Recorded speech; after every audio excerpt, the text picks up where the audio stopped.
Chapter 1. Hey there, sleepyheads. Tonight, we're slipping quietly beneath the veil of consciousness to meet a God whose touch is so gentle, you might not even feel him arriving, until your eyes flutter shut, and the real world dissolves. His name is Hypnos, the Greek god of sleep, and his story begins not with trumpets or thunder, but with feathers. Soft, silent feathers. Not gonna lie, if you're still scrolling through your phone in bed, Hypnos would definitely smite you with a yawn so hard you'd drop it on your face. And honestly, you probably deserve it. This ancient being doesn't roar or rage. He simply closes your eyes and leads you away. So before you drift too far, take a moment to like this video and hit subscribe, but only if you actually like what I do here. And if you're feeling cozy, drop your location and local time in the comments. It's always magical seeing where and when you're listening from. Now, dim the lights, maybe turn on a fan for that soft background hum, and let's ease into tonight's journey together. You're walking barefoot through a landscape that doesn't obey the usual rules.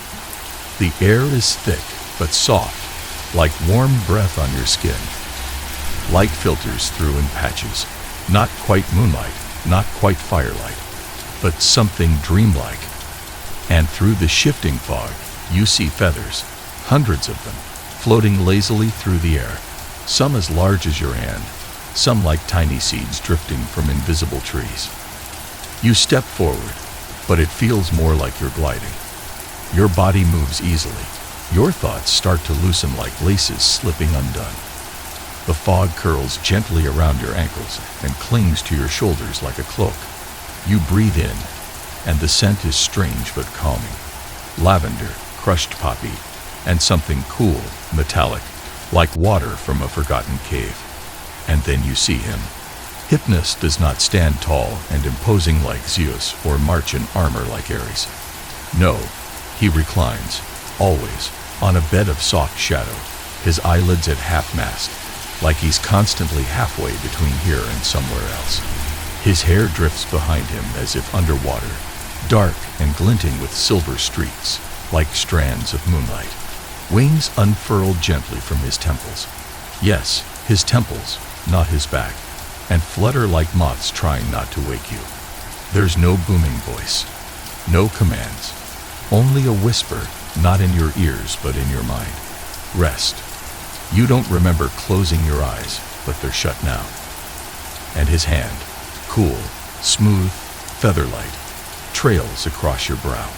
The last thing you see before sleep takes you is a single black feather, falling so slowly it never seems to land. Historians still argue whether Hypnos was ever fully worshipped in the traditional sense. Unlike gods with big temples and loud festivals, Hypnos was a more personal deity, a silent presence, yet his influence seeped into every part of Greek life. Soldiers prayed for his mercy, insomniacs begged for his visit, and poets credited him for their most vivid visions. And you can feel that now, can't you? The way his presence presses gently, making your heartbeat slow and steady. In his realm, time doesn't tick. It glides. There are no alarms, no stress, no sharp corners, only rounded edges and velvet darkness. A quirky tale from ancient Attica tells of a family who believed that if they left olive oil and poppy petals under their pillows, Hypnos would grant them kinder dreams. Another story says that travelers who wandered too far into the misty caverns of Mount Parnassus could accidentally stumble into his hidden sanctuary, where they might sleep for 100 years and wake without aging a day. You pass under a twisted stone archway, and it becomes clear, this isn't a dream. This is the threshold between dreams. And Hypnos, he's not just guiding you, he's studying you, choosing what you see, testing your mind. A feather brushes your shoulder, and suddenly your surroundings shift. You're standing in a marble hallway, with fountains that pour not water, but soft clouds. Statues stare down with half-lidded eyes, caught mid-yawn. There's no ceiling, only sky. Dark, endless, twinkling with stars that don't belong to any constellation you've seen. This is Hypnos' domain. Not built, not drawn, but imagined, constantly shifting to reflect the mind of its visitor. Your footsteps make no sound. Even time seems reluctant to intrude. And yet, in this perfect silence, there's movement. Feathered birds, or are they spirits, float above doorways carved from ivory and horn. You remember something you read long ago. Greek mythology describes two gates of dreams, ivory for false dreams, horn for true. But which is which?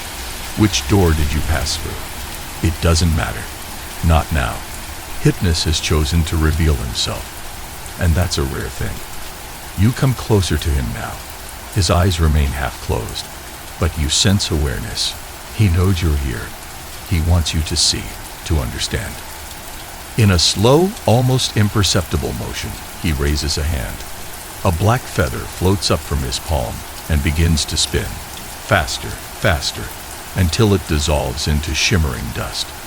The dust swirls around you, and you feel your thoughts growing lighter, lifting upward like mist escaping the earth. It's peaceful, but unsettling too, because you start to realize you've had dreams like this before, ones you couldn't explain, worlds that vanished the second you woke up, feelings that lingered longer than their source. Maybe those were his gifts, or maybe you've been here before.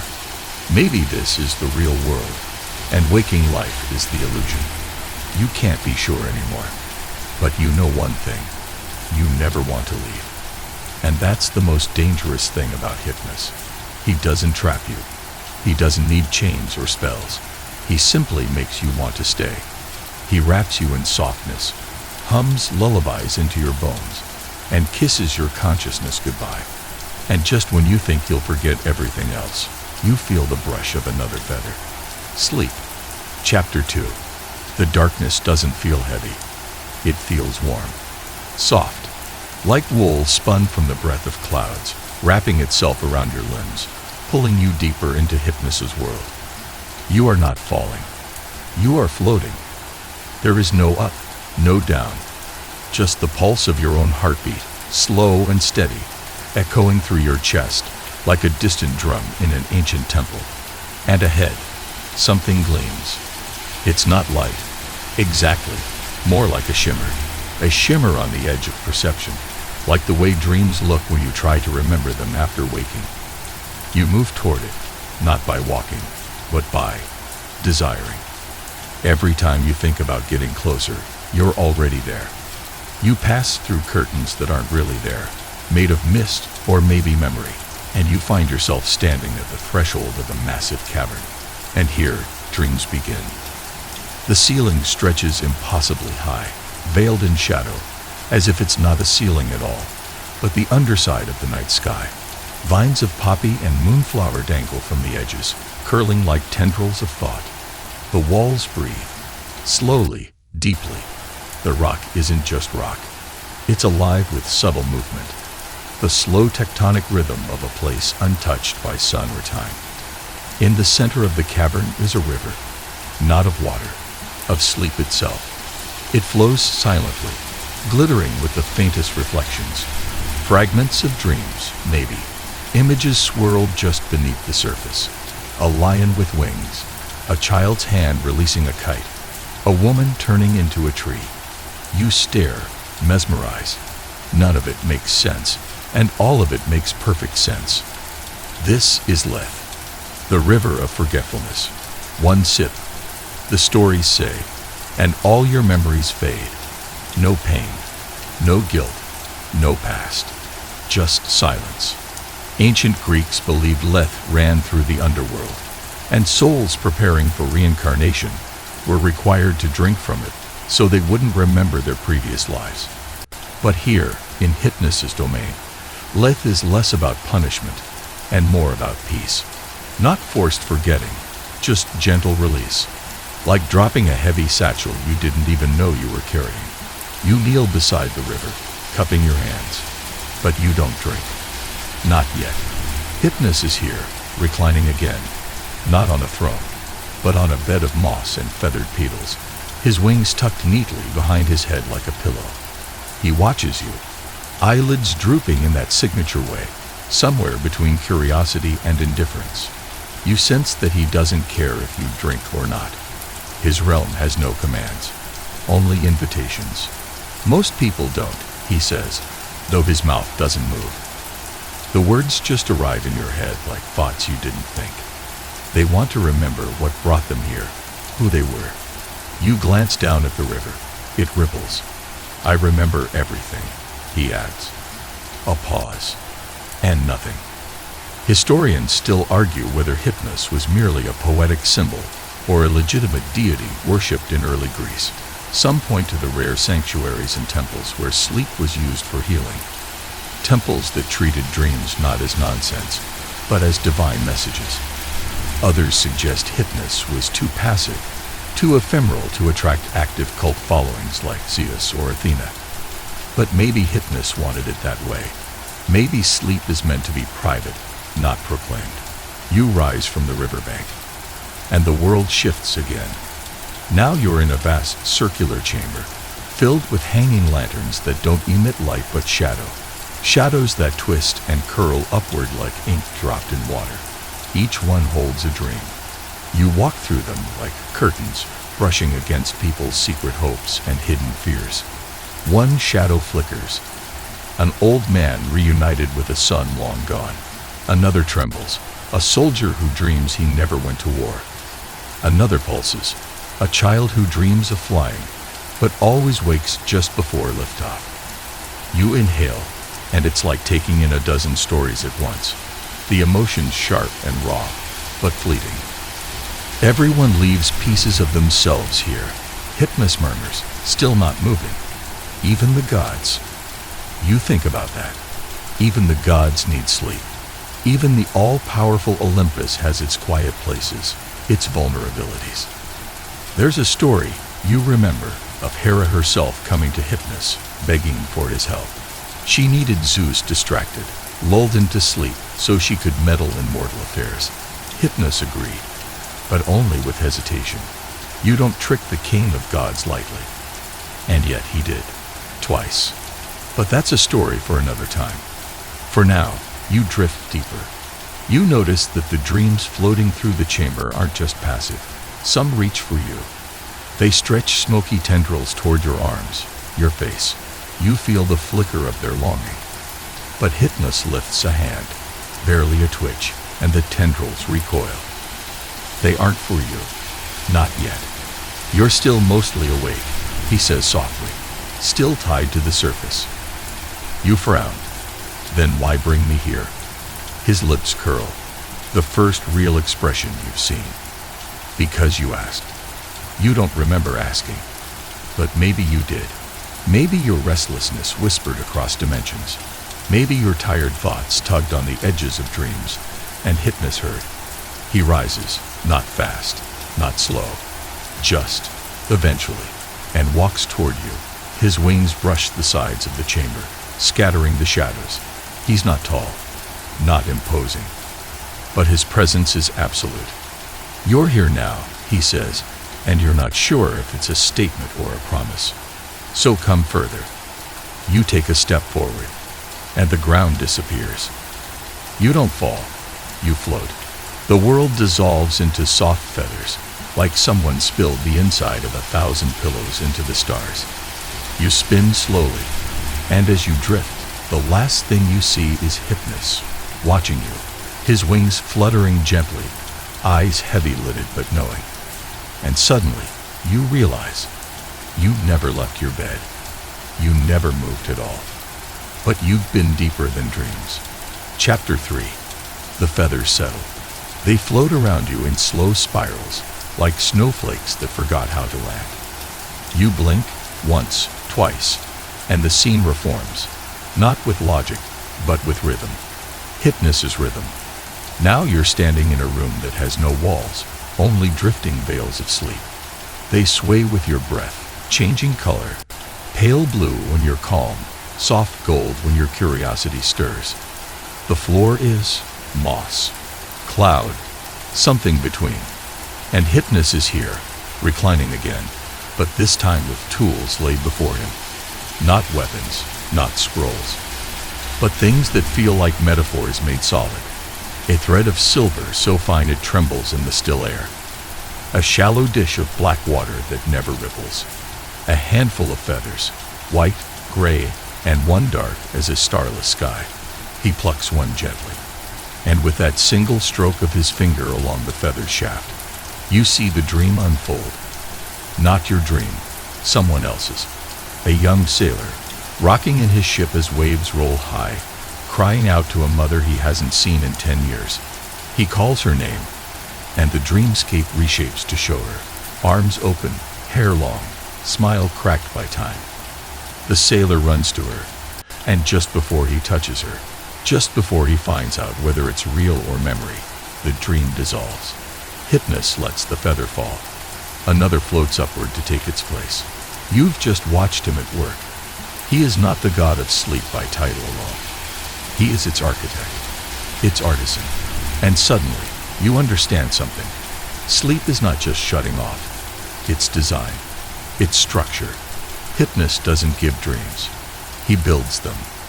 For every mortal drifting off in some quiet corner of the world, he selects the pieces, smooths the edges, mutes the corners. He doesn't always give you what you want, but he often gives you what you need. Mainstream historians often reference Hypnos only briefly in their studies of Greek religion, treating him like a side character in the theater of gods. But his role runs deeper, embedded in myths, yes, but also in rituals, in lullabies, in the way Greeks treated dreams not as accidents but messages. And Hypnos, he was the delivery man of the subconscious. Some argue he worked alongside Apollo's prophetic trances, weaving meaning into the dream stuff of oracles. Others claim that dream temples like those at Epidaurus, where patients slept to receive healing visions, were sanctuaries under his silent rule. You watch him now as he selects another feather, this one pale gold. He balances it on his fingertip, and again, a dream emerges. This time, it's your own. A memory you buried, a classroom, a sudden embarrassment. The way laughter twisted around you like a noose. But here, in the hands of Hypnos, it unfolds without pain. He shows it to you with softness, lets you watch without judgment. And just as you feel the sting begin to rise, he closes the feather between his palms. The image fades. That's his kindness. Hypnos doesn't erase. He softens. He is not just the god of slumber. He is the curator of rest, the gentle librarian of what the mind refuses to face in the harsh light of day. You sit beside him now, legs crossed, mirroring his posture without thinking. The feathers keep drifting.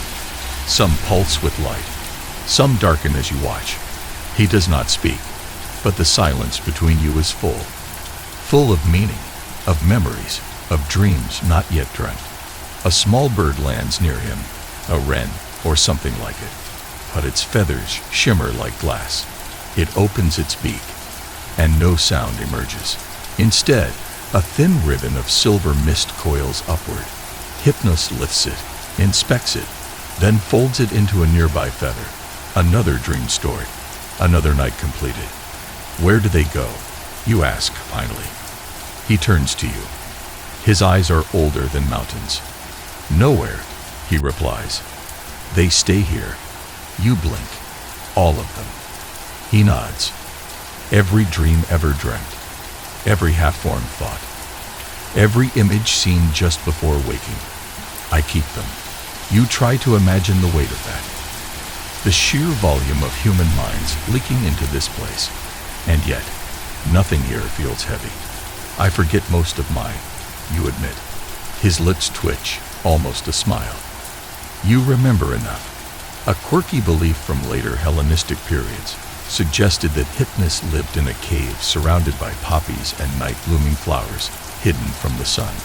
But fringe storytellers claimed something stranger, that Hypnos didn't live in the cave at all, that he was the cave. That entering his presence meant physically stepping into his mind, walking across the dreamscape he carried with him at all times. You wonder about that now, sitting beside him in a place that feels so intimate, yet impossibly vast. He offers you a feather, black, soft, heavier than it looks. You hesitate. Try it, he says, voice like a breeze through reeds. You close your eyes, press the feather to your brow, and in an instant, you're elsewhere. In a meadow filled with giant dandelions that float like lanterns. In a library with no books, only open doors. In a childhood bedroom where the toys remember your name. Each image flickers, then folds back into the feather.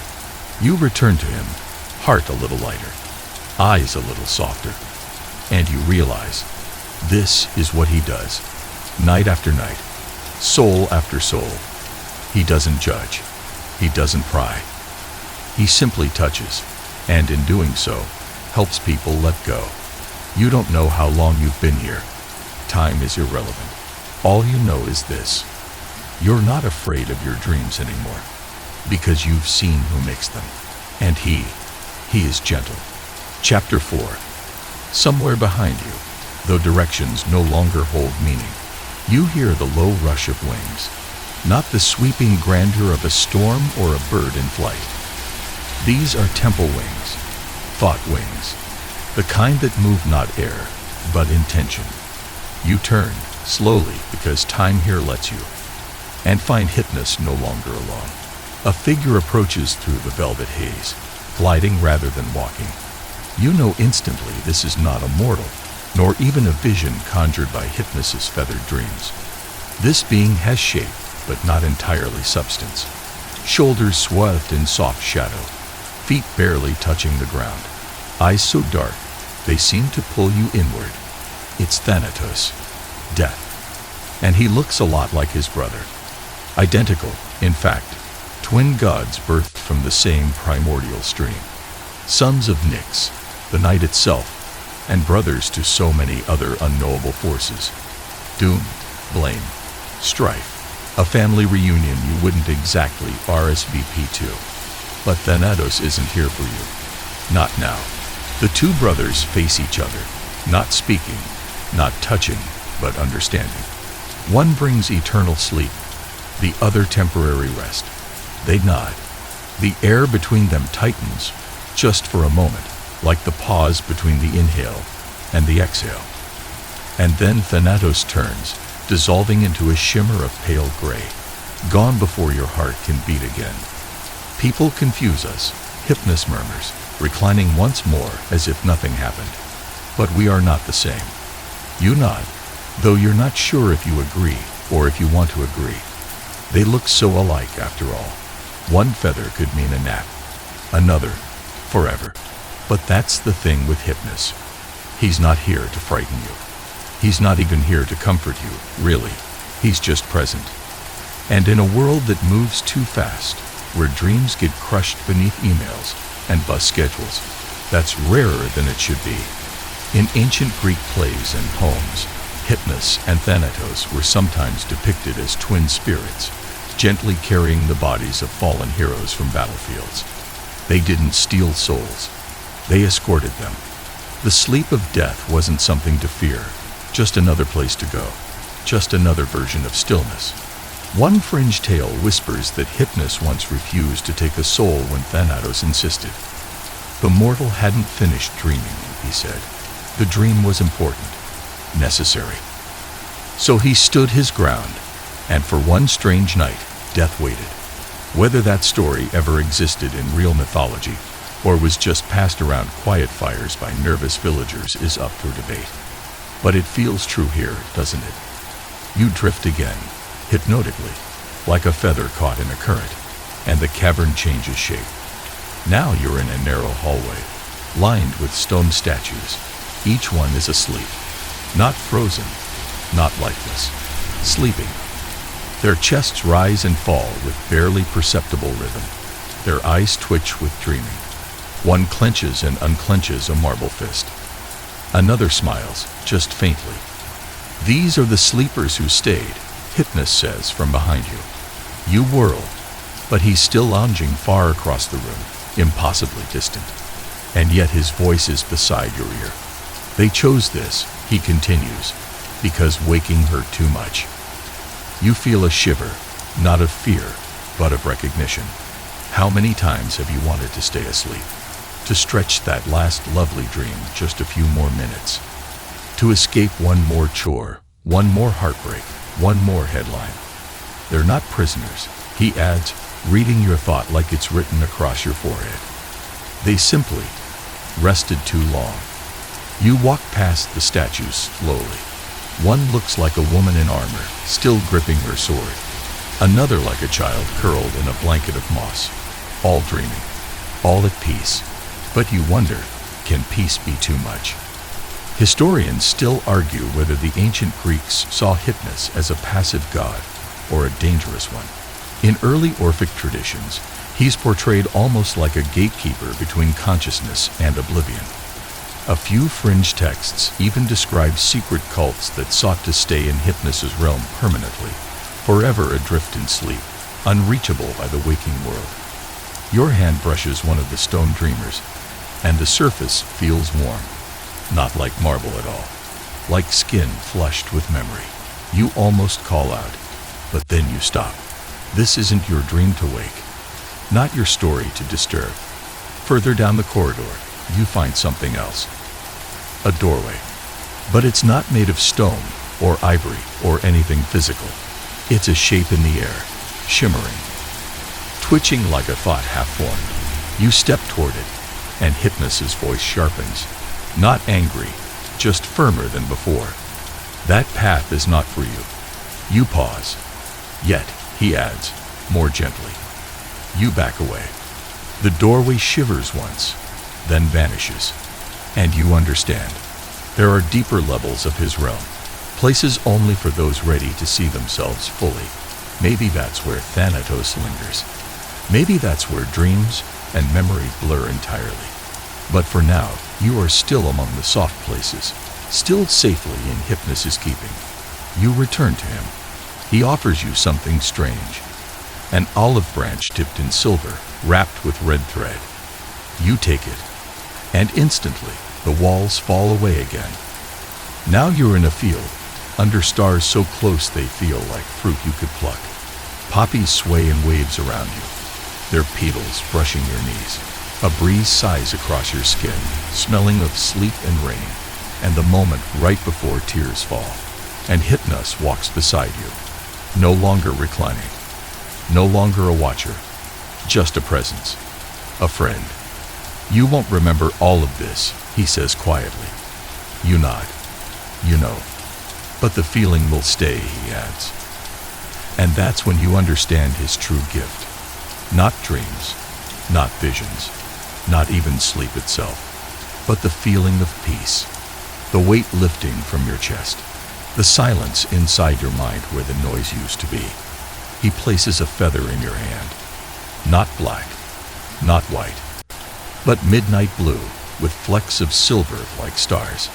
A promise, not of forgetting, but of rest. Chapter 5. You don't remember lying down, but you're definitely horizontal now. The poppy field has melted into something even quieter, something soft and sunless. Maybe it's a bed. Maybe it's just the shape of your comfort. Whatever it is, it cradles you like a memory you never want to lose. The feather Hypnos placed in your hand earlier now rests on your chest, rising and falling with each slow breath you didn't even notice you were taking. Sleep, he says again, and the word carries more weight than it should. Not just a command, not just a suggestion. A gift, a shield, a lullaby carved into a single syllable. And suddenly, you begin to notice the others. Not gods, not monsters, just people. Some are recent. A mother who fell asleep in a rocking chair with her newborn curled against her chest. A weary traveler who dozed off beneath the eaves of a roadside inn. A young girl curled beside a campfire, her dreams still full of foxes and stars. They drift here too, not aware of each other, not really, but sharing space, like passengers on the same gentle tide. Hypnos moves among them like mist. He doesn't touch them. He doesn't need to. His presence is enough to ease the creases in their brows, to quiet their anxious murmurs. He is the balm that softens sharp memories into soft edges. You wonder how many people dream of him and never know his name. A mainstream historical fact. The ancient Greeks sometimes depicted Hypnos on pottery and frescoes as a young man with wings on his temples, cradling a sleeping figure or pouring sleep from a horn-shaped vessel. It wasn't just symbolism. They believed in sleep as a tangible force, a divine fluid passed between realms.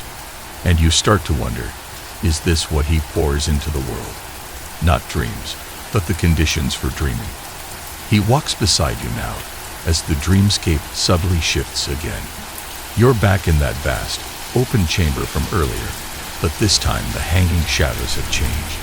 Before, they were quiet dreams, flickers of hope, of nostalgia, of quiet healing. Now they pulse with urgency. Here is where the restless come, the overthinkers, the heartbroken, the guilt-ridden.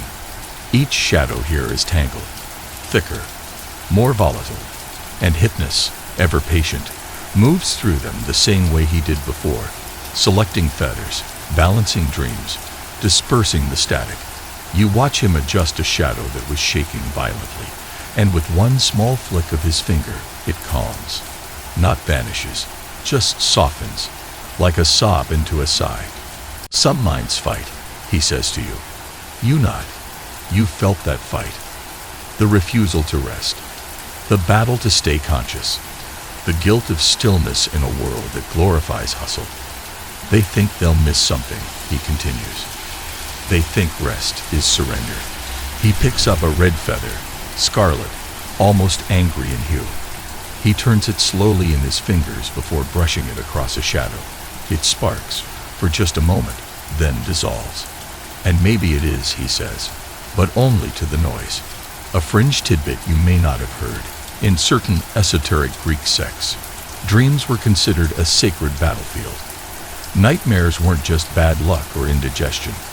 They were seen as psychic intrusions, battles between divine messengers and corrupting forces. And Hypnos, he was the neutral ground, the one place even gods had to whisper. He leads you to a pedestal, circular, rimmed with faintly glowing runes. Upon it lies a sleeping lion. Yes, a lion. Its mane shifts like seaweed in deep water, each breath rattling the ground beneath your feet. This one, Hypnos says, dreams of being smaller. You frown, but it's already strong. Exactly, he says. You get it. Sometimes strength is the burden. Sometimes all you want is to be allowed to be soft, to not roar, to not lead, just for one night. He gently places a gray feather at the lion's temple, and its growling breath slows. You and Hypnos keep moving. Every corner of his domain reveals another layer.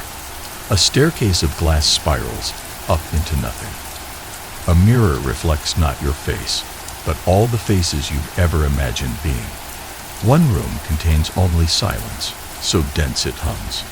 And then, without warning, you arrive at a river. Not Lethe. This one is narrower, more subtle. It moves sideways, not forward. Mnemosyne, Hypnos whispers, the river of memory. Here's the paradox of his world. Where Lethe helps you forget, Mnemosyne lets you remember. But only what you're ready to carry. He invites you to kneel again. You do. Your fingers brush the surface. A flicker. A childhood melody. A face from school. The smell of the first book you ever loved. Each memory rises like steam, clear only for a second before fading again. Most people think dreams are made of fantasy, he says, but they're built on memory. A scholar once proposed that dreams were how the Greeks organized memory, filing emotions in neat drawers for later reflection. Hypnos was the librarian. A controversial idea, sure, but it tracks. Because in this moment, you feel it. Dreams don't come from nowhere. They come from you, translated by him. He stands now, full height, though he still seems more like a shadow than a man.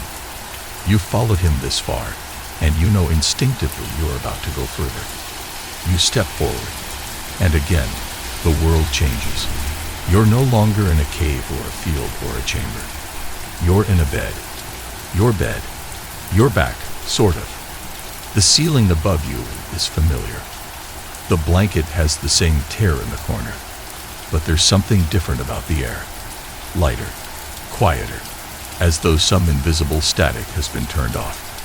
Hypnos is still here, at the foot of your bed, watching you, not hovering, not intruding, just witnessing.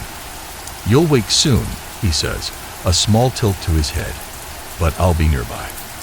And you believe him, not in the literal sense, not like he's hovering outside your window with feathers in his pocket, but in the feeling. The next time you close your eyes, and that warm nothing begins to wrap around your chest like a slow exhale, you'll know he's there. Not as a god, not as a myth, but as a presence. The reason you dream of flying, of reunion, of things that make no sense but somehow heal you anyway. Chapter 6. The next part doesn't start with feathers. It starts with sound.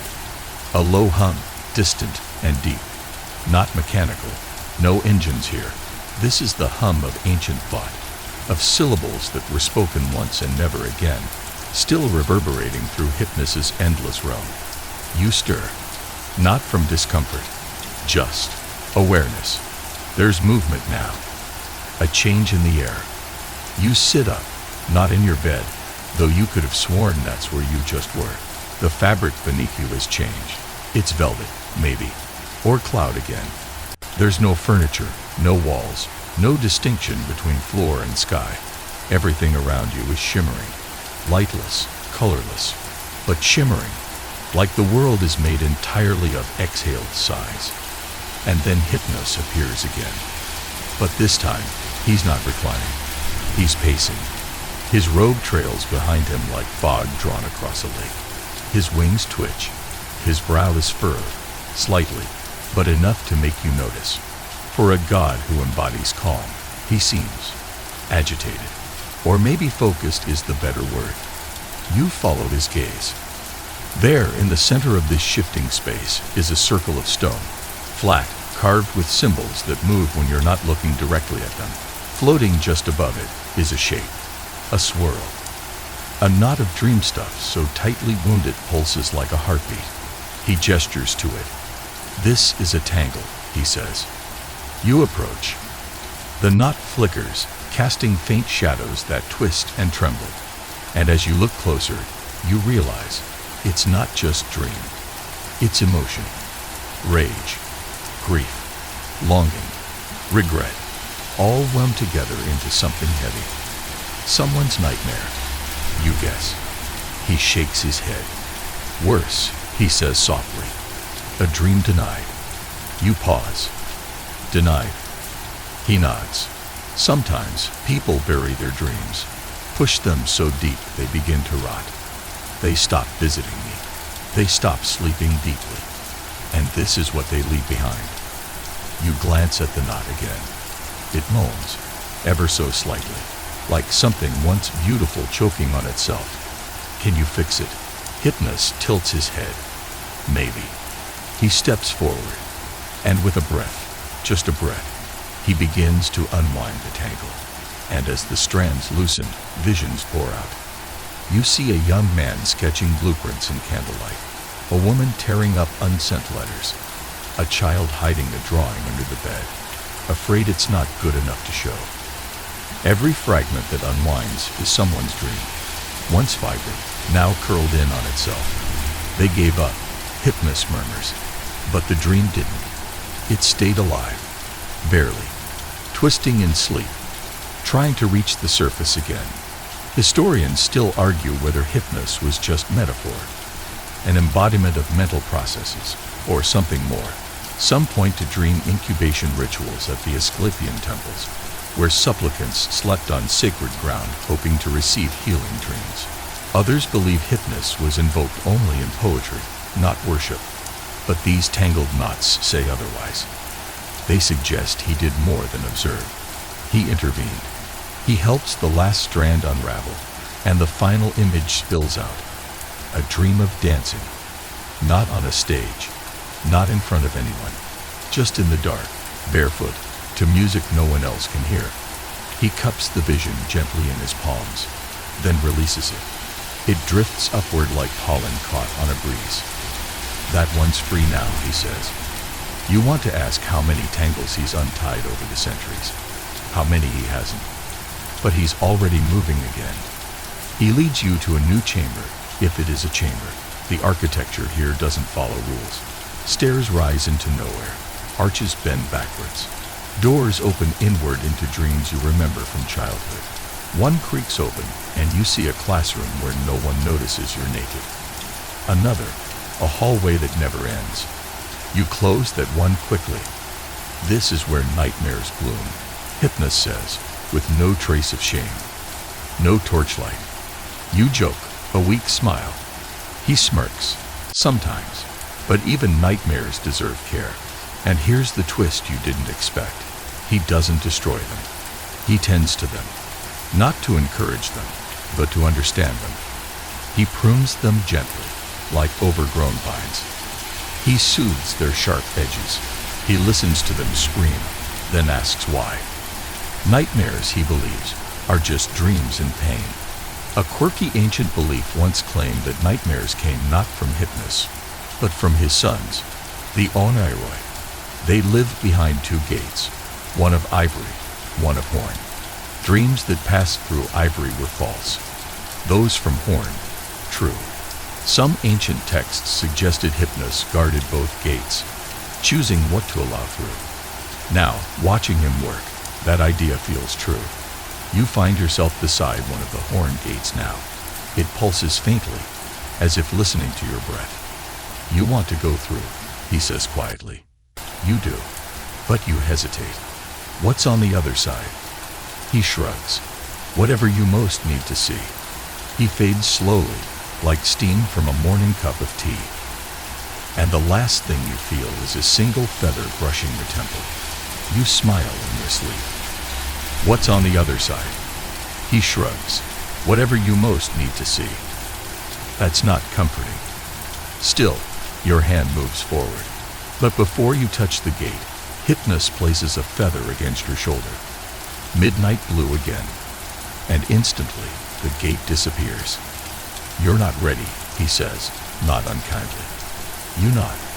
Some truths need time. You move on, and the space shifts again. No transitions, no warning, just another dream place, blooming around you like a thought. Here it's night, always night. The sky is starless. The ground is made of coals that don't burn. The air carries whispers, not words, just tones. It's quiet, beautiful, and oddly familiar. This is where I rest, Hypnos murmurs. You glance at him. You rest? He nods. Even gods must sleep. Even sleep needs sleep. He lies down on a stone slab that warms beneath him like a hearth. His wings fold inward, forming a kind of cocoon. He exhales, and the stars blink into existence, one by one. It's then that you understand the final truth of his realm. You were never just a visitor. You were part of it all along. Every dream you've ever had, every sleepless night, every flicker of imagination or flicker of fear, they passed through here, through him, through this place. And he remembers, even when you forget, even when you think you've grown too old for dreams, or too busy, or too broken. Hypnos waits. He's the reason you sometimes wake with an idea that feels like it came from nowhere. The reason you dream of old friends long after they're gone. The reason a nap can heal a heartbreak in ways talking never could. And now he sleeps. Not because he must, but because you're ready. The feather in your hand grows lighter. Your eyelids grow heavier. And slowly, so slowly, you lie down too, just beside him. And for the first time in ages, you don't fight it. You sleep. And he dreams beside you. Chapter 7.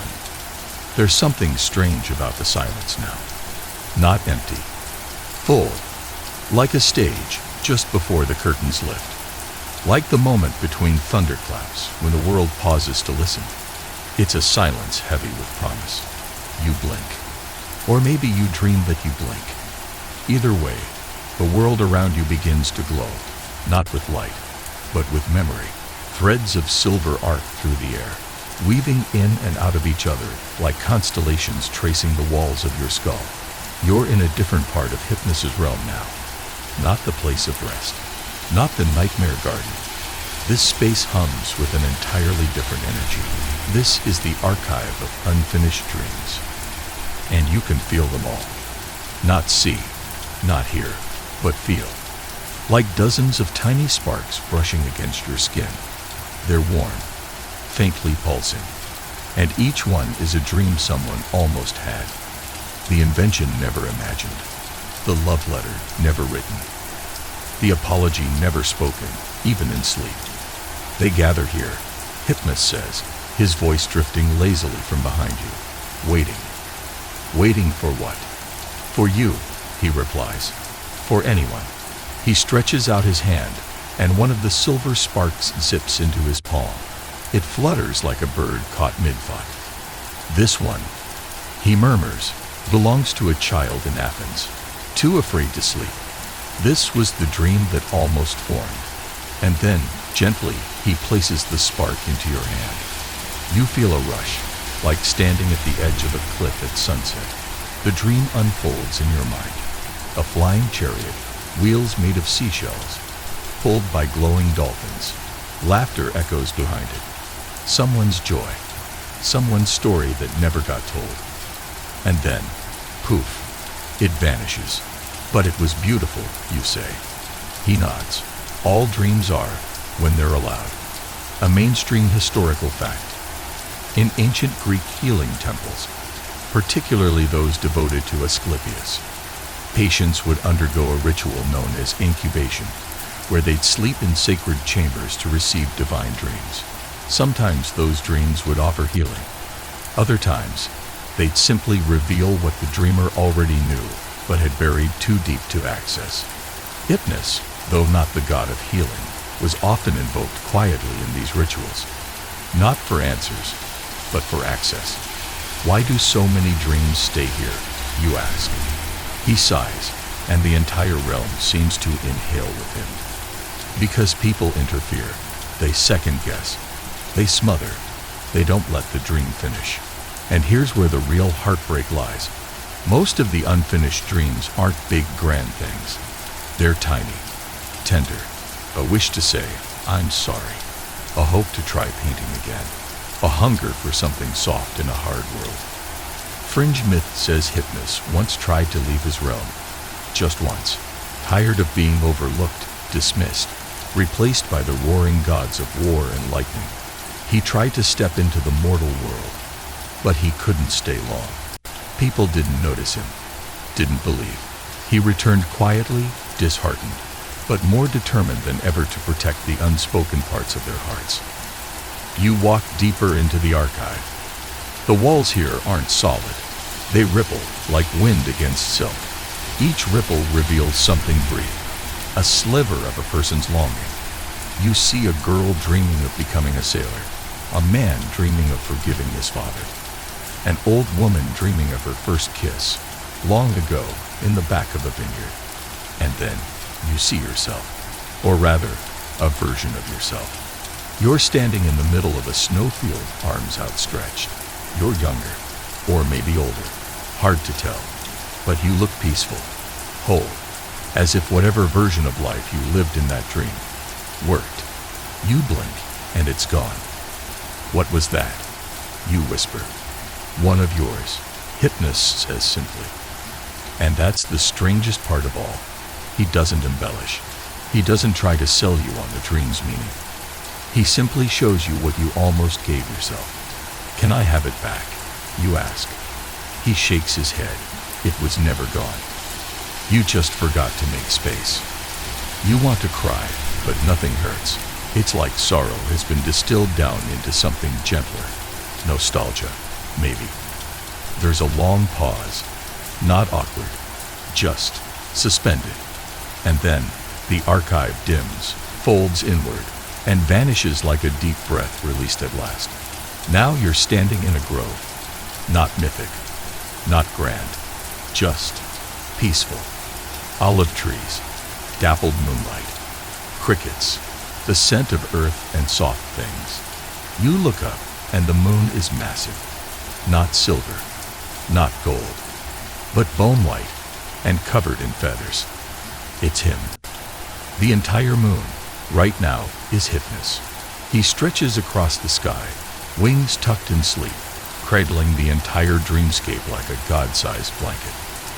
And you, tiny in the grove below, feel utterly safe. You lie down in the grass. The soft hum of the archive still echoes behind your ears, and that's when the feathers begin to fall, one by one, drifting from the sky like snowflakes made of ink. Midnight blue, silver-veined, some white as milk, some iridescent like beetle shells, each one brushing your cheek, your arms, your eyelids. Not heavy, not even ticklish, just present. They're yours, his voice says, not from above but within. All the dreams you didn't finish, I'm giving them back. You let out a breath, and then one lands directly on your heart. It vanishes instantly, and in its place, you feel hope. Not the loud, firework kind, the quiet kind, the one that whispers, try again. Historians still argue whether Hypnos had temples of his own. Some claim his worship was entirely poetic. Others say secret cults existed, so subtle they left no record. But maybe that's the point. Maybe the only true temple of Hypnos is you. Your body, your breath, your willingness to surrender. A final feather lands on your forehead. You don't catch this one. You just let it rest there. And the last thing you hear before drifting into whatever dream comes next is a promise. You are always welcome here. Chapter 8. You don't wake. Not really. You drift. It's as though the floor beneath your thoughts has softened, letting you float just slightly deeper into yourself, or maybe higher. It's hard to tell which way gravity leans in a place like this, and now you're underwater, but not wet. The world is liquid glass, light shimmering through layers of blues and greens. Your body moves without effort, each motion sending ripples of color across this dreaming sea. Fish dart by, some glowing faintly, others trailing stardust behind them like whispers. Then you see him again, Hypnos. But he's not walking, not standing, not flying. He's swimming, arms outstretched, robe flowing like seaweed behind him, his wings folded tightly like kelp wrapped around a pearl. His face is calm, no surprise there. But now, there's something else, a faint smile, like he's remembering something you haven't yet. He motions for you to follow. You don't swim, you glide. Together, you pass through coral forests of memory. Each coral bold pulses with a flickering dream. You pause at one and press your hand against it. Instantly, it opens like a flower. You see a baker's son dreaming of flour falling like snow. You see a soldier dreaming of the dog he left behind. You see a thief dreaming of hands that never had to steal. These are the dreams people forget as soon as they wake, Hypnos says, his voice echoing like whale song. But I keep them here, just in case they ever come looking. A mainstream historical fact. In some Greco-Roman traditions, dreams were believed to be both personal and universal, connected through a shared realm of unconscious thought. Dreams weren't merely private experiences. They were communal wells of divine language, glimpsed individually but linked at their roots. Hypnos, then, wasn't just a god of your sleep, but the keeper of everyone's. As you move deeper into the dream set, the water darkens. Not with danger, just depth. Here lie the ancient dreams, older than memory, older than words. These are the dreams dreamt by civilizations long crumbled, the Sumerian lullabies, the Babylonian stargazers, the whispers of Egyptian scribes as they nodded off on papyrus scrolls. They dreamt in different tongues. Hypnos murmurs beside you, but the feelings were the same. Love, longing, fear, joy, the primal pulse of being human. You carry their echoes, he says. All of you do. And you wonder, How much of what you dream has ever been yours? How many times have you borrowed the dreams of an ancestor, a stranger, a poet who hummed in his sleep 3,000 years ago? You pause beside a dream that glows violet. You touch it, and suddenly you're standing in a marble amphitheater beneath a crimson sky. The seats are filled with people, not shouting, not clapping, just watching. At the center, a child dances, barefoot and wild, their joy more powerful than any speech. This was someone's dream of being seen. And just as quickly, it fades. You return to the sea. You and Hypnos drift now, slower, as if the weight of these memories demands reverence. He guides you to a massive shell, one that hums with every heartbeat you've ever ignored. This, he says softly, is the vault of the forgotten self. You raise an eyebrow. I have one of those. He chuckles. Everyone does. He taps the shell, and it opens. Inside is you. Not as you are, not even as you were, but as you could have been if you followed every whisper your soul once made. You see yourself painting at dawn, running along a cliffside, laughing until your ribs ache. You see versions of yourself that chose joy over obligation, curiosity over fear, silence over performance. It's beautiful. It's painful. Why show me this? You ask. Because even gods need reminders, Hypnos says, and you forget so easily. There's a long pause. You don't cry, but something in you releases, like a knot that's been in your chest for years, finally allowed to unravel. And Hypnos nods, as if that alone was the purpose of this visit. Fringe myth time. Some ancient texts describe Hypnos not as a god, but as a door. Not metaphorically, a literal portal between the waking world and the divine. In some versions of the Eleusinian mysteries, sleep was seen as the only way to safely touch the gods without dying. Hypnos wasn't a figure to be worshipped, but a threshold to be crossed. And here you are, on that threshold. Again. But this time, he doesn't bleed. He lets you swim ahead. You pass through arches made of bone-white coral, through curtains of dream stuff that cling to your skin like glittering fog, through tunnels that whisper your name backwards and forwards simultaneously, until you surface and find yourself on a shoreline. The beach is silver. The waves, thick like syrup, crash in slow motion. Above, the stars swirl, not in patterns, but in spirals. You recognize none of them. This, Hypnos says, stepping beside you, is the boundary. Between what? Between what was and what might still be. You don't answer. You just feel it. The feather he gave you earlier floats up from your pocket, glowing gently. It lifts into the sky, circling once, then twice, before diving toward the sea. And where it touches, a ripple, not just in the water, in the dreamscape itself. The ripple expands, and you realize it's a door, not made of wood or stone, made of possibility. Every decision you almost made, every chance you almost took, every dream you almost followed, all of it lies. Through here. Can I go? You ask. Only if you're willing to carry what you find. Hypnos says, that's the price. Dreams are not free. They require remembering, effort, belief. Even here, especially here, you step forward, 1 foot in the silver sea, and the door opens, not with sound, with silence, the kind that echoes, and through it, you feel, not a new world, but a new chance. Chapter 9. The door doesn't swing open with creaks or fanfare. It breathes. A slow inhale, warm and steady, as if the dream itself has been waiting. Not for a hero or a philosopher, or even a poet, but for you, exactly as you are, in this precise moment of surrender. And so, barefoot, featherlight, you step through. The landscape on the other side is nothing, and yet everything. It stretches infinitely in all directions, a twilight plain paved with smooth obsidian sand. Above, the sky rolls like liquid, deep lavender with a sheen of silver threads, weaving quietly through it like nerves across the brain of the universe. There's no sun, no moon, just a light that seems to pulse from inside the air itself. You look back.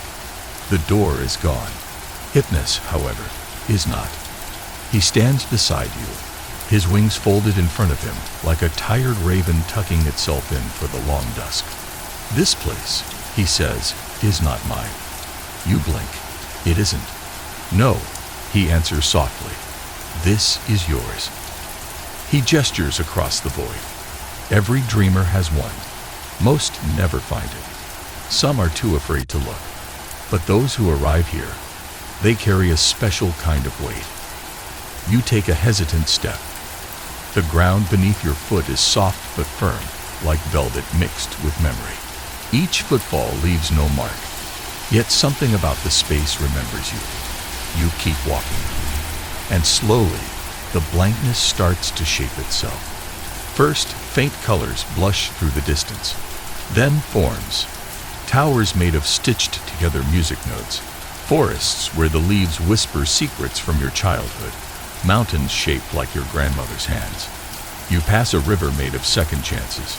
You wade in, and it doesn't wash you clean. It simply reminds you what still could be. It builds itself around what you've almost allowed. Hypnos murmurs behind you. Almost loved. Almost tried. Almost believed. A mainstream historical fact. Ancient Greeks held that the soul had multiple parts, one of which, the eidolon, existed in dreams and shadows, a kind of echo of your truest self. They believed the eidolon could explore places the waking body never could. This was not just spiritual fluff. It was a shared cultural truth, so strong, in fact, that tombs often included inscriptions asking Hypnos and Thanatos, his twin death, to gently carry the eidolon to peace. You pause in front of something that wasn't there before. A mirror. Simple, bronze framed, floating slightly above the obsidian ground. It shows you, but not as you are. As you were in a dream you forgot years ago. Happier, maybe, or stranger, or more real.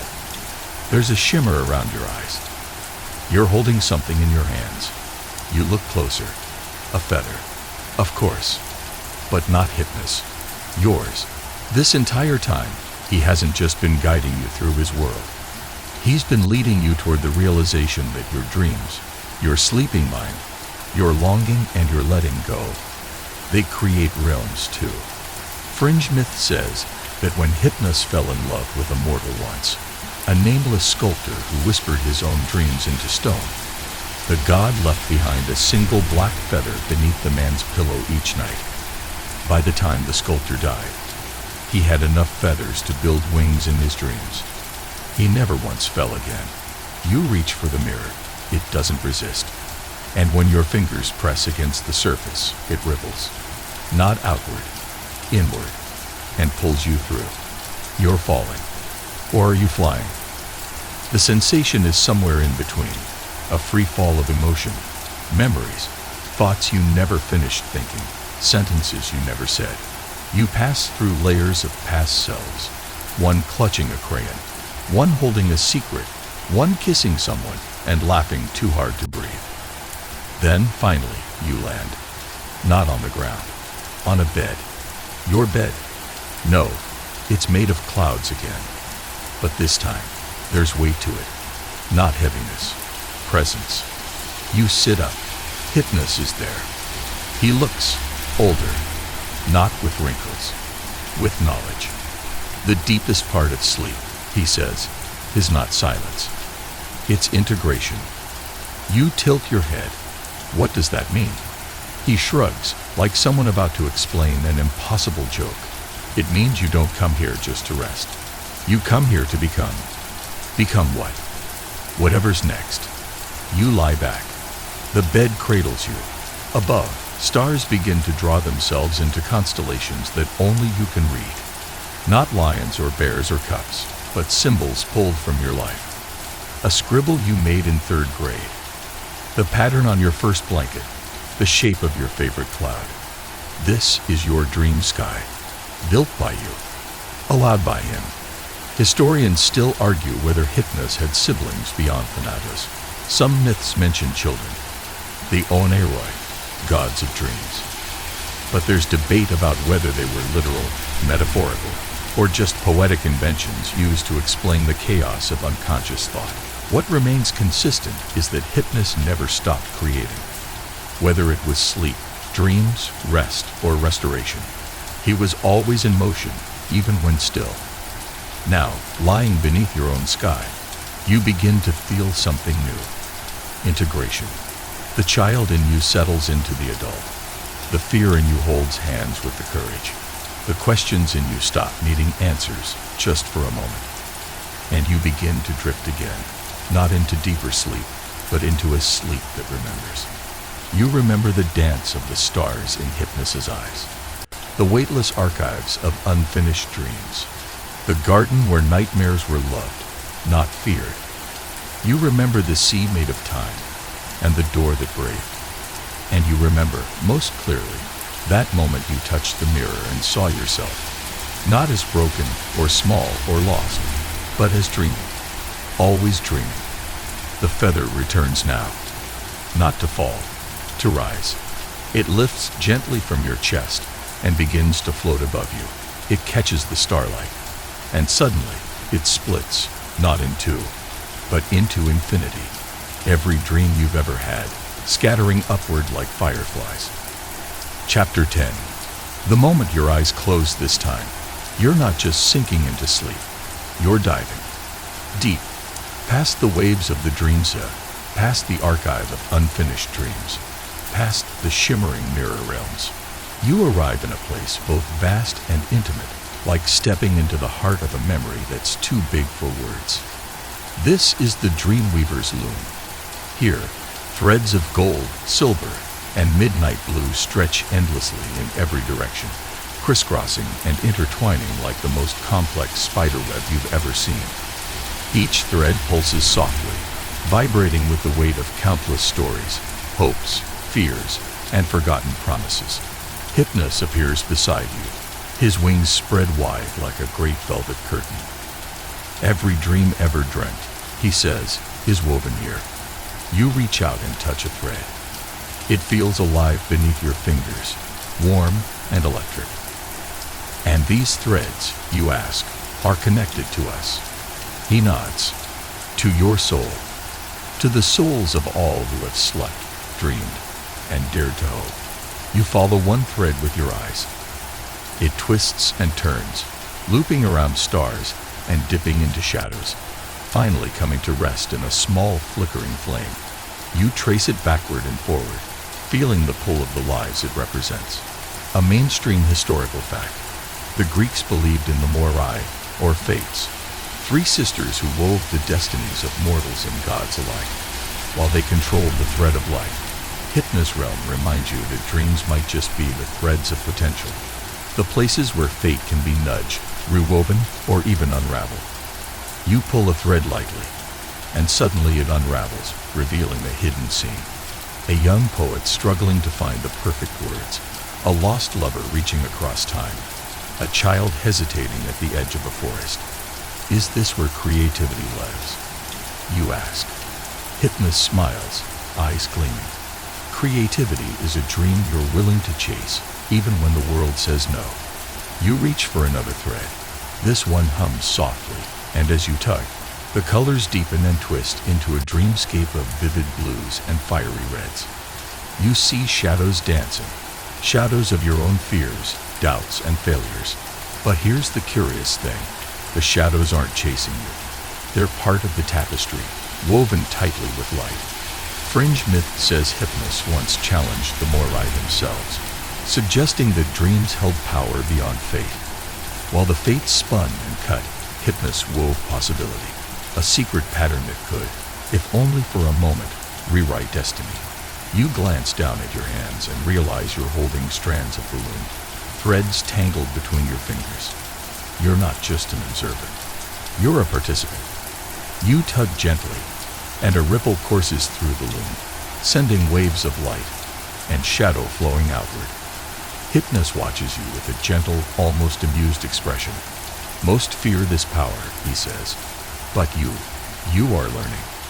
The loom begins to shimmer, and from it, new dreams begin to emerge, bright and fragile, like glass sculptures glowing with inner fire. You realize, these are the dreams yet to be dreamt. Your dreams. The ones you carry, sometimes buried under the noise of waking life, but always there. You reach out and cradle one delicate shape, a dream of laughter, of freedom, of a life more fully lived. And in that moment, you understand something profound. Hypnos isn't just the god of sleep. He's the guardian of possibility, the keeper of the space between what is and what could be. As the loom hums softly around you, you feel a quiet peace settle deep inside. This isn't just rest, it's renewal. And with Hypnos by your side, you're ready to weave the dreams you've always held close to your heart. And as you watch them vanish into the sky you built, Hypnos's voice wraps around you like a final lullaby. All of this was you. And with that, you sleep again, not to forget, but to begin. A mainstream historical fact. The ancient Greeks believed in the Moirai, the Fates, 3 divine sisters who spun, measured, and cut the threads of mortal and divine lives. Clotho wove the thread, Lachesis measured it, and Atropos cut it. But while they governed destiny, another force lingered, Hypnos, god of sleep. In his domain, the rigid threads of fate seemed to loosen. Dreams weren't bound by the same rules. They drifted, shifted, whispered possibilities. In sleep, you feel it. That subtle tug. You pull gently at a single thread, and it begins to unravel. Not destructively, but revealingly. A young poet struggling with his final stanza. A lost lover reaching through time. A hesitant child at the edge of an enchanted forest. All moments hidden between woven strands, now visible in the dreamlight. Is this where creativity lives? You ask yourself. And the dream answers not in words, but in stories still forming, waiting for you to wake and write, or to sleep away in dreamland. Chapter 11. The threads of the loom begin to shimmer and pulse, responding not just to the gentle rhythm of the dream space, but to something within you, your breath, your heartbeat, your memories. Slowly, the obsidian floor beneath your feet softens into a ripple of starlight, and you find yourself gently lifted into the air, cradled by an unseen current. The transition is seamless, like slipping into warm water. You float, weightless, among the radiant threads of possibility. Each strand hums with its own vibration, some high and bright, like birdsong, others low and earthy, like the echo of a drumbeat deep within a cave. The air around you shimmers with ancient magic, and every breath feels like you're inhaling a forgotten lullaby. Somewhere in the distance, the great loom continues its eternal rhythm. Click, pull, weave, constructing dreams that may yet become memories. Beside you, Hypnos rises on silent wings. His presence is serene and vast, like moonlight on still water. The feathers at his back ripple and shimmer, catching the glow of the dream threads as though woven from them. His eyes, twin pools of dusk, meet yours. In them, you see not judgment, but understanding, a kind of cosmic patience. You're learning, he says, his voice barely above a whisper, to navigate the space between waking and sleep, between what was and what could be. The words float through you. You don't need to respond. The moment is enough. Around you, the threads shift in response to your awareness. When a flicker of hope fills your chest, golden strands brighten like dawn breaking through mist. When a pang of sorrow whispers in the back of your mind, the silvery threads tremble with gentle sadness, like leaves caught in wind. You realize this is not merely a tapestry of dreams. It is a living reflection of you, not just your stories, but yourself, your fears, your loves, your secrets. You drift deeper, and then a memory rises from the depths of your thoughts, one from waking life. The ancient Greeks once believed that dreams were not mere illusions of the night, but divine messages, prophetic, holy, In sacred temples of Asclepius, the god of healing, people slept hoping for guidance. They called it incubation, a chance to be touched by something greater. But Hypnos, god of sleep, was always present too. Quiet, uncelebrated, yet vital. He was the gatekeeper, the gentle hand that closed their eyes and ushered them toward visions. Without him, no dream could begin. He was the silence before the voice. You blink, and a new color catches your eye. A single thread of deep midnight blue, almost black. It pulses slowly like a heartbeat. It feels different, compelling, but heavy. A subtle pull in your chest. Hypnos follows your gaze and nods solemnly. That, he says, is the shadow dream, the one we all carry, though few choose to face it. You reach toward the thread. At first, it resists. It hums beneath your fingers like a warning. Then, with a breath, it yields, and the dream space changes. The light fades. You now stand in a forest, twilight cloaking everything in shades of indigo and charcoal. The trees are tall and unfamiliar, their twisted limbs arching overhead like a cathedral of shadows. Mist winds through the roots. Every sound, each snapping twig, each hoot of an owl, feels sharpened, alive. And around you, the shadows move. They don't rush you or attack. They watch. They whisper. You can't quite hear what they're saying, but you know, deeply, that they're speaking in the language of your fears. Failure, loneliness, regret. You feel it all. A flicker of shame, a wave of grief, a memory of something you never said, or something you did, but you don't run. You remember Hypnos's words. You remember the golden threads, and slowly you reach into your cloak and pull out the feather he gave you, the one etched with silver, still faintly worn with starlight.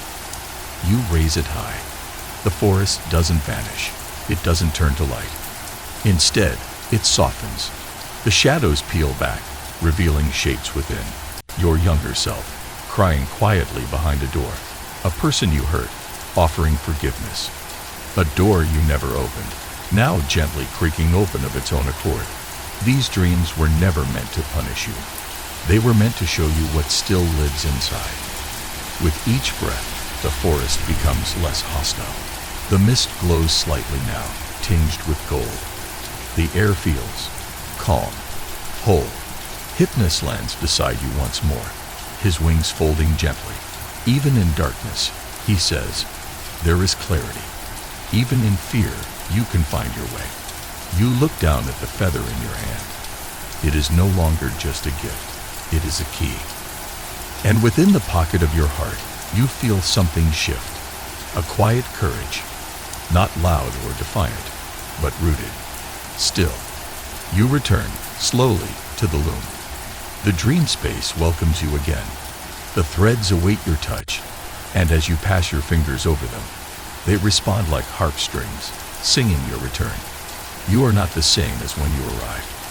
And as you drift once more into rest, cradled by the currents of sleep, the loom continues to weave. Not only your dreams, but your growth, your strength, your wholeness.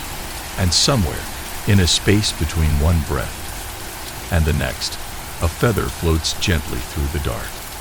And you, the dreamer, sleep on. Fringe myth suggests that Hypnos could enter the dreams of mortals to both soothe and challenge them, helping them confront their fears and unlock hidden truths. Some ancient tales describe him sending feathers, tokens of protection and insight, to favored dreamers, a gift and a challenge to embrace the fullness of their inner world. As you step back from the shadows, the forest dissolves, and you return to the loom, feeling lighter and more whole. Hypnos smiles warmly. True peace in dreams comes not from escape, but from integration, embracing all parts of yourself, even the dark ones. You nod, understanding now that the Dreamweaver's loom isn't just a place of possibility, but a sacred space of healing and transformation. The threads around you begin to weave a new pattern, vibrant and alive. You reach out, fingers brushing the strands. and feel a surge of creative energy. Your dreams are no longer distant echoes, but vibrant seeds, ready to grow into your waking life. As the loom hums with renewed vitality, you realize your journey through Hypnos' realm has brought you not only rest but revelation. And as you prepare to move forward, you carry with you the profound truth that every dream, light or shadow, is a step toward becoming who you are meant to be. Chapter 12. You wake, but not fully. Your eyes open into a world both familiar and strange. The scent of cedar and damp earth fills your senses, mingling with the faint rustle of feathers. Soft, deliberate, comforting. Somewhere nearby, a brook murmurs, its water weaving tales through stones as old as time. Hypnos stands beside you, no longer distant or ethereal, but real in every sense, his gaze steady and reassuring. You've traveled far, he says, voice like velvet thread pulling you deeper into the moment. You nod slowly, feeling the weight of all you've seen, felt, and learned in this realm where dreams and reality entwine. The feather, now warm against your skin, reminds you of the delicate balance between surrender and control, rest and awakening. The world around you shifts. Trees bend and sway, their leaves shimmering with the colors of dusk and dawn combined. A twilight symphony of hues. Historians note that the Greeks believed sleep was a necessary pause, a healing breath between the rhythms of life, orchestrated by Hypnos, who balanced the chaos of waking with the order of rest. His presence ensured that humans could return to their daily struggles renewed, yet still tethered to the mysteries of the night. You watch as the landscape bends again, revealing a hidden glade. It's filled with the soft glow of lanterns made of moonlight and woven dreams. The air hums with whispered stories, voices of those who once dreamed here, their hopes and regrets hanging like fragile glass ornaments. Here, you notice figures, some familiar, some strangers, all paused in moments of reflection, their faces lit by the gentle light. They don't speak, but their eyes tell stories of yearning, fear, joy, and loss.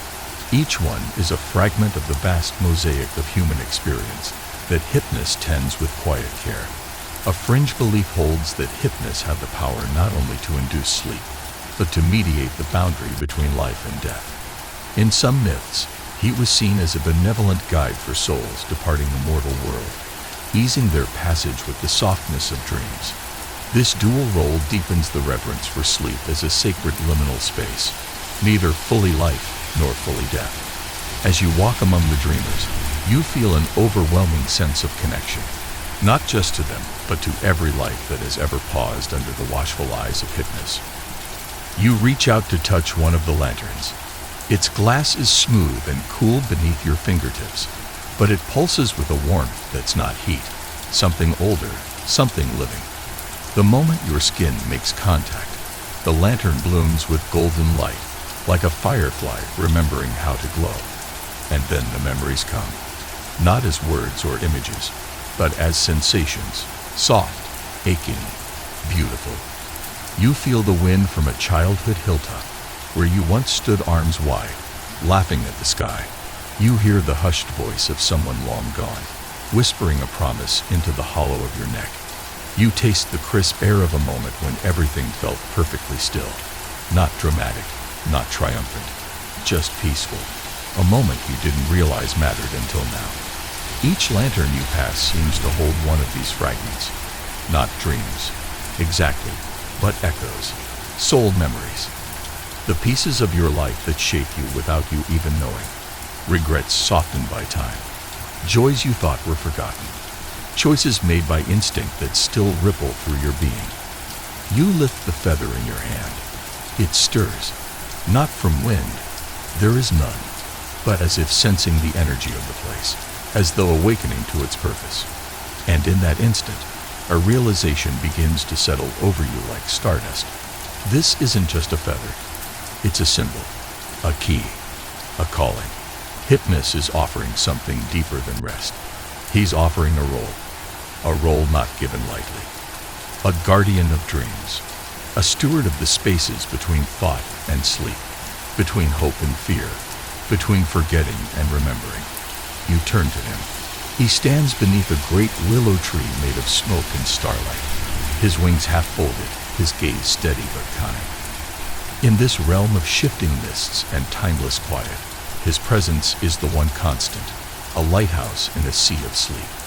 No one keeps the dreams alone, he says gently, but some are chosen to carry the light forward, to protect the fragile threads, to keep the lanterns lit.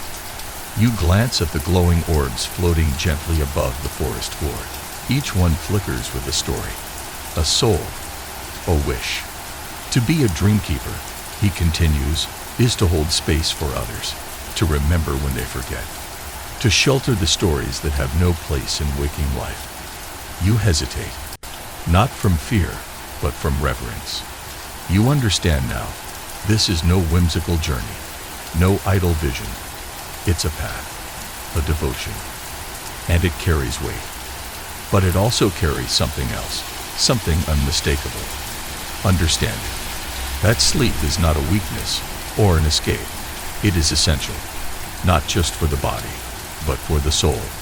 It is in sleep that we return to ourselves, that we process, release, rebuild, that we find clarity too elusive in daylight, that we encounter our deepest truths and our gentlest guides. You close your eyes, letting the glow of the lanterns warm your face. Around you, the glade breathes with life. Somewhere, a soft chime rings, like wind through distant crystals.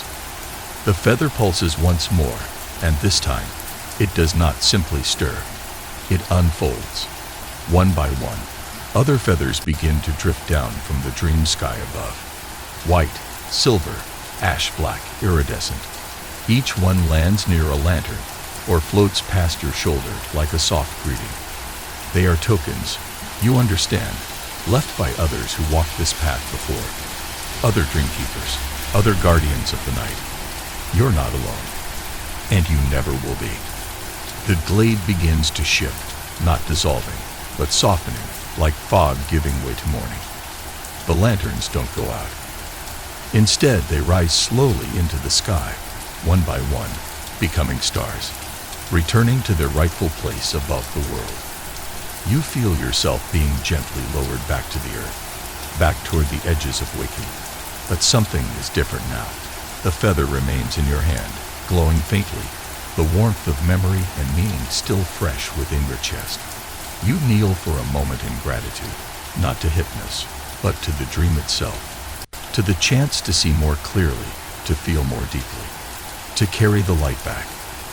As the edges of the dream blur into waking, Hypnos speaks one last time, and though his words are soft, they echo in your bones. Even in darkness, there is guidance. Even in sleep, there is purpose. Remember the feather. You inhale. The scent of lavender and wood smoke lingers. You exhale, and with it, release all tension. You are returning now, slowly, gently, like a leaf drifting onto still water. Your limbs feel lighter, your breath deeper. The world around you has shifted, but so have you. And though your eyes will soon open, and the day will begin, the light of the feather remains within you. A quiet reminder that dreams are not only for sleep, they are for becoming. Chapter 13.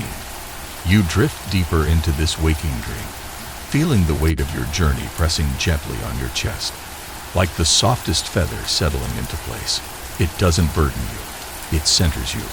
The dreamscape shifts again, though gently now, like the pages of a vellum manuscript turning in the breeze. The air grows still.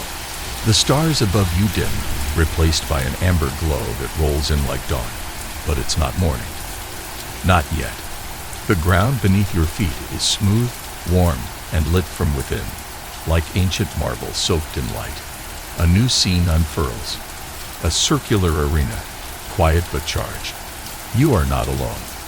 All around you, seated on marble benches and low cushions arranged in a sunken amphitheater, are figures from ages past. Their robes are faded by time, yet dignified. Their hands are calloused, ink-stained, worn by instruments, quills, or quiet contemplation. Philosophers, poets, healers, dreamers. Their faces flicker with familiarity, echoes of people you've read about, perhaps even admired in your waking life, now gathered here in what feels like a summit of minds. They speak, not loudly, but with urgency. Their voices form a tapestry of dialects and tones. Some are melodic like lyres, others sharp like chisels, but all are rich with conviction. Their conversation is not about war or politics or power. It's about dreams. What are they? One demands. Idle distractions of the sleeping mind. Divine insight, replies another, given form through symbols. Or chemical misfires, mutters a third, an eyebrow raised. Echoes of supper. Their words rise and fall like tides, clashing and folding into one another. You find yourself watching their discourse like an orchestra of thought. Some quote Plato, who saw dreams as pathways to the soul. Others invoke Aristotle, who believed dreams stem from the residue of daily life. Still others speak of healing temples, where the ill would sleep in sacred spaces hoping for a vision, a dream-sent cure. Their opinions swirl like stardust, and above them all, on a small vine-draped overlook, stands Hypnos. He doesn't speak, not yet, but his wings are slightly extended, feathered shadows framing the golden hush of the arena. His presence is not commanding, but calming. A reminder that this is not a place of battle, but of witnessing. The longer you stand in silence, the more you feel the energy of the space, the deep respect these figures hold not just for ideas, but for each other. This is not noise. It's reverence. It's the sacred tension of minds that believe, doubt, wonder, and seek. You step forward, drawn not by pride, but by invitation.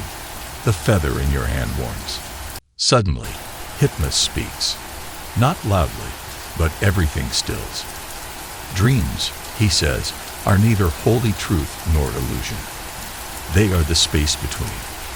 The canvas where the soul paints its fears, its hopes, and its possibilities. You feel those words settle into the center of the circle. No one argues. They don't need to. It's not a declaration of dominance, but of invitation. All eyes turn to you. Your heart pulses once, but you are not afraid.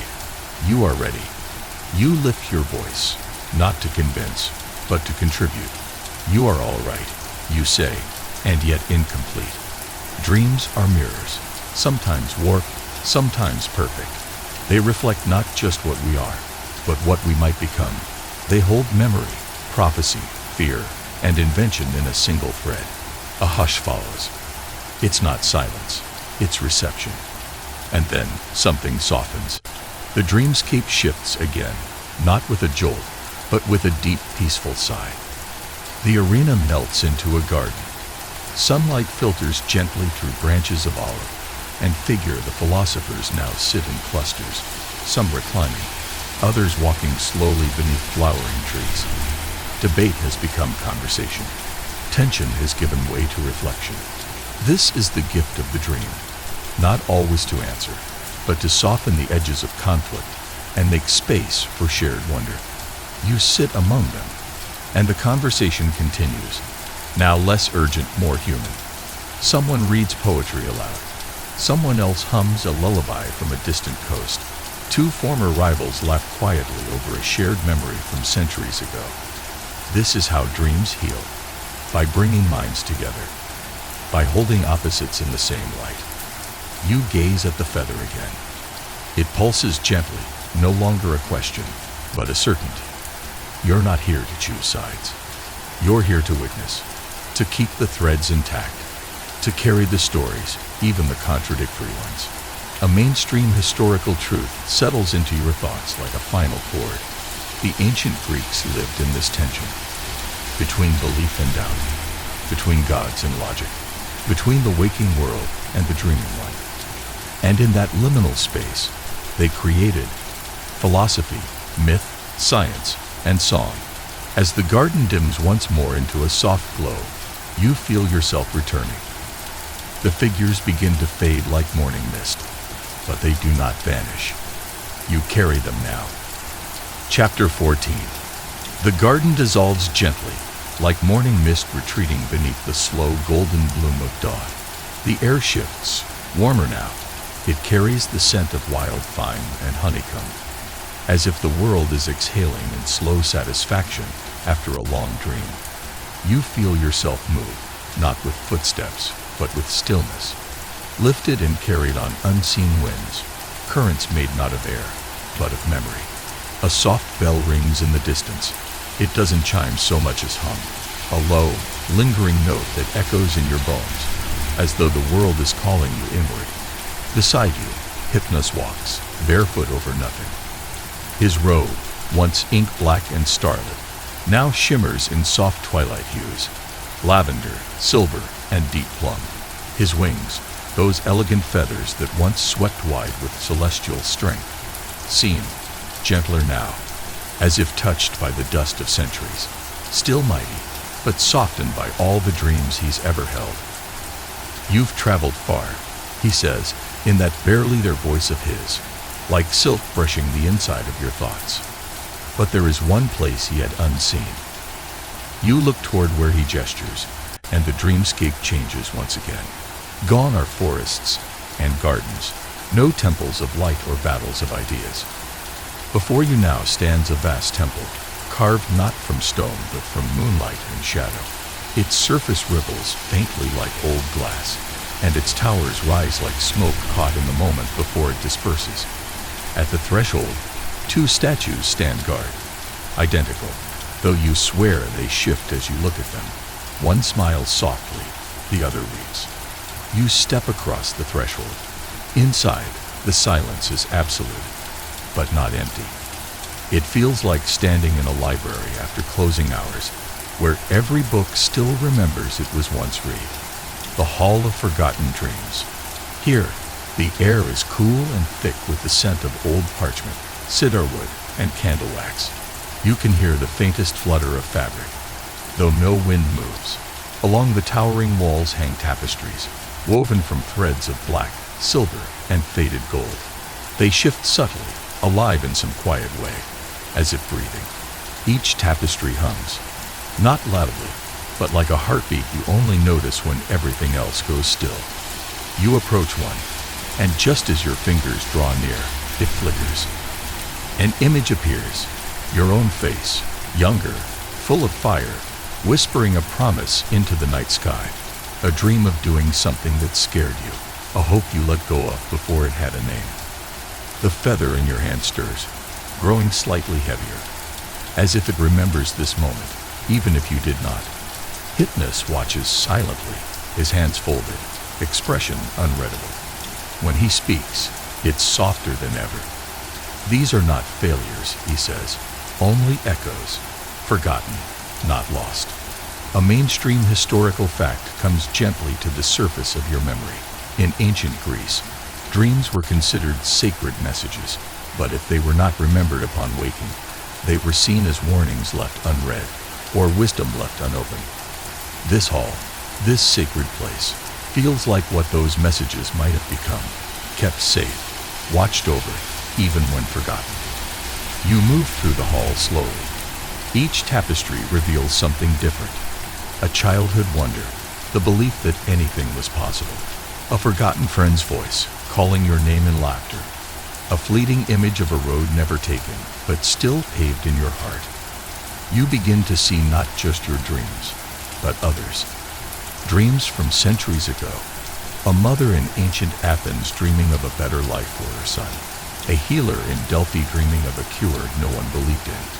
A sailor who dreamed of land long after he drowned at sea. Each one woven, remembered, honored. Some fringe myths speak of Hypnos not only as a god of rest, but as a guardian of what never was. They say he collects the dreams too painful to bear or too wild to chase, and gives them a place to sleep peacefully until they are ready to rise again. This one is blank, pure white, except for a single dark thread running through its center, unfinished. Color spills outward, first pale blue, then dusk pink, then brilliant gold. Images begin to form, not memories, but possibilities, dreams that haven't happened yet. And among them, one small shape, you, reaching for something, unafraid. You turn to Hypnos. What is this one? He smiles. The ones yet to come. You close your eyes. You feel the truth of it. This hall is not a tomb. It is a womb, a place of becoming. Why do we forget our dreams? You ask, quietly. Hypnos doesn't answer right away. Then, because not all truths are meant for the waking world. Some need time. Others need silence. He reaches out and gently presses the feather into your palm. And some, he adds, wait for us to return. You stir. But within you, the hall remains. So do the threads. So does the unfinished tapestry. And in your hand, perhaps only in your heart, the feather still pulses softly. A promise, a memory, and a beginning. Chapter 15. The twilight fades gently, like the final note of a lullaby trailing into silence. There's no rush, no abrupt pull, just a soft sinking, a settling, like drifting onto a bed of feathers woven from starlight and memory. The air is warm, velvet thick with the hush of dreams coming to rest. Around you, the dreamscape begins to shimmer and dissolve, its colors bleeding softly into one another. The silver strands of the dreamweavers loom, the shadows of the forest, the moonstone walls of the hall, all fading now, but not disappearing. They'd retreat the way a story does when the final page is turned, not forgotten, but lived. You exhale slowly. Stillness surrounds you. And then there it is, the feather, cradled in your palm, light as thought, soft as breath. It stirs once more, fluttering with a glow the color of quiet hope. Not bright, but warm, like the final ember in a hearth before dawn arrives. You watch as it pulses, its rhythm sensing with your own heartbeat, your own breath, your own truth. Hypnos stands before you, wings curved protectively behind him like the embrace of night itself. His robes flow around his bare feet, dusted now with golden flecks of morning light. For the first time, his face is fully visible, calm, eternal, and full of something unnameable. Not sadness, not joy. Reverence.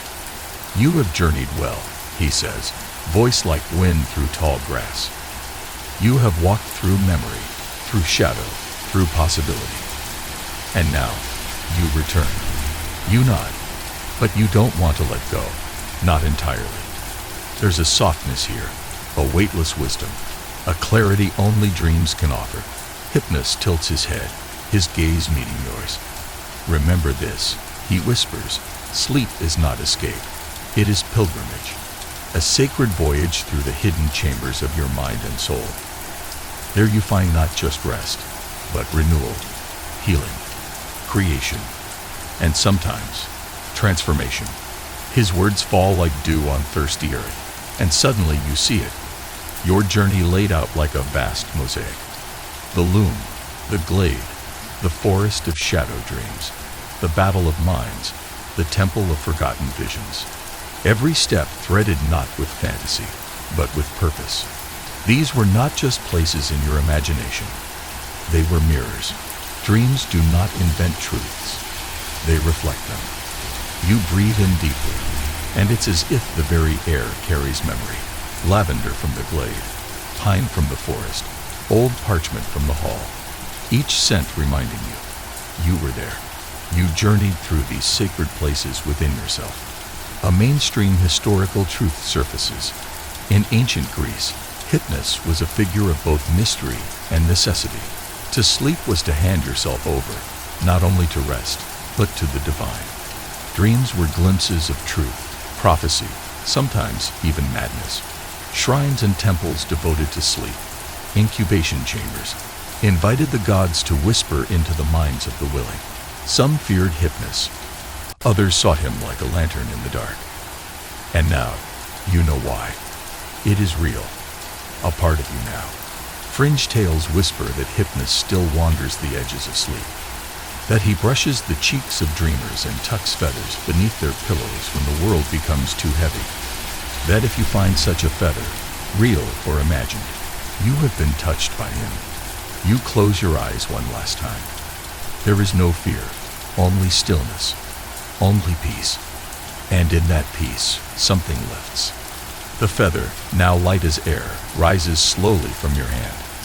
It spins upward in a gentle spiral, caught in a breeze that doesn't exist, higher and higher, until it is just a speck of silver against the darkness. Then it bursts, not with sound, but with light, into a soft constellation shaped like a winged figure cradling a sleeping child. You smile. The world is returning. You feel it on your skin. The cool breath of early morning, the hush of birds not yet singing, the familiar quiet hum of your room. The dreams recede like tide returning to sea. But they leave behind something, a gift. Stillness in your chest, warmth in your belly, clarity in your breath. You stir beneath your blanket, and your lips part with the gentlest sigh. No rush, no noise, just waking. But waking change. Slow your breath and soften your thoughts as the garden's night embraces you. The busy mind quiets. The day's chatter fades to a whisper. Imagine yourself resting beneath ancient olive trees, their leaves whispering secrets only the night knows. Feel the cool earth supporting you, steady and sure. The gentle hum of distant voices and soft rustling leaves lull your senses into peace. Now, as you sink deeper into this calm, imagine your own breath sensing with the gentle night. The questions and ideas will wait until morning light. For tonight, all that matters is rest, renewal, and the soft embrace of sleep. Let the shadows cradle you, the cool breeze soothe you, and the stars watch over you. You are safe, you are enough, and you are ready for whatever comes next. Good night.